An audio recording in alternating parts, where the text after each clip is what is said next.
students, welcome to the plugins video. So this video is going to be a hodgepodge of different types of plugins that we can add to make our project a little bit more dynamic and interactive. For the static newspaper, we usually won't add these elements because we're printing them, so it's not going to be interactive. But for the purposes of this video, I'm going to show you how to do it when we create a digital paper. So very quickly, over on the left side, you'll notice there's a plugin tool, and we're going to go through just basically a couple of them. The rating plugin is the quickest one to make, so I'm going to click that and click and drag, and you'll notice it allows me to name it. I'm going to call it My Rating, and it allows me to check how many stars you want. So when people come to your page, they can rate it 2-star, 3 stars, 4, and all the way up to 5. Let's go ahead and keep it at 6. Let's go all the way up to 6 just for the space that we have. You can change the color of the stars. Let's make it yellow, nice and bright. So take that star rating and let's drag it down here, expand it a little bit. You can see that it kind of auto-fills there, and it's a nice 6-star rating. So depending on the page that you create, you can add a star rating so people can rate your page and give you some cool feedback. The other plugin, so I'm kind of going through this quick, but pause the video as needed as you need to insert these things. I'm going to go to the plugin tool. And I'm going to go to the fourth one. It's called the feedback form plugin. This one is the one that allows people to email you. So I'm going to click it and just drag it, and you'll notice it creates a form field where people can go ahead and automatically email you with feedback and questions.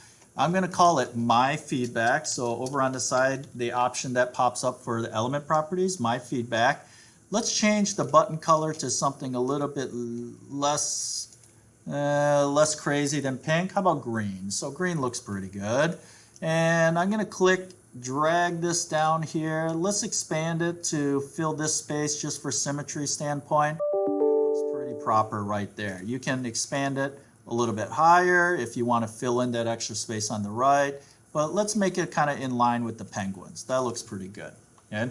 Now at this point, the two main things that we'll use are already inserted, but there are a couple other cool interactive elements that are very popular. So I'm going to go to the media tools, that's this video icon, and the very last option is called a gallery tool, basically like a slideshow. So when I click that, I'm going to create and insert a gallery tool. So let's make the gallery tool, because we got to insert one other thing pretty soon. Let's make it about this height right here.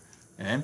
And it's just going to insert something blank, but when you click on the pencil or edit icon in the center, you can add images that rotate like a slideshow. So I'll go to Add Photo, and under the practice files, I'm going to select all 4, or all 3, I mean. So if you hold down Shift on your keyboard, you can select all 3, each one by clicking. Or at the very bottom, there's this icon that will select everything inside the box. Okay? But personally, I'm going to hold down Shift or Control and allow me to click all those. Let's add all 3 of those.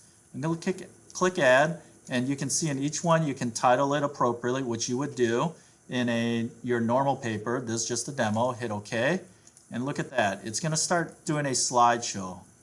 Looks pretty nice. The only thing about this is that the pictures aren't as easy to edit and frame, so it's just you're going to have to be careful of the text box that you create. So I'm going to go ahead and just leave it there for our demo purposes.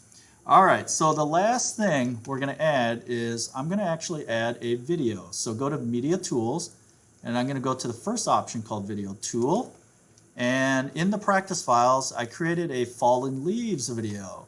So we're going to place that, and just like we've done in the past with pictures, I'm going to click and drag. We're running out of space, but this is just a demo file. So you can see right away, okay, when I click and drag, it puts it in. And you can hit play to go ahead and watch the leaves fall by previewing it or whatnot. But this video is going to play whenever they go into your document.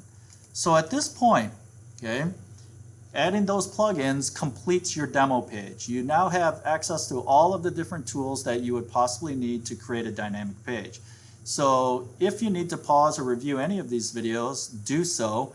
You will submit this page. I will check it over. If it looks very similar to what I have right here, then you have passed the very first stage of this project.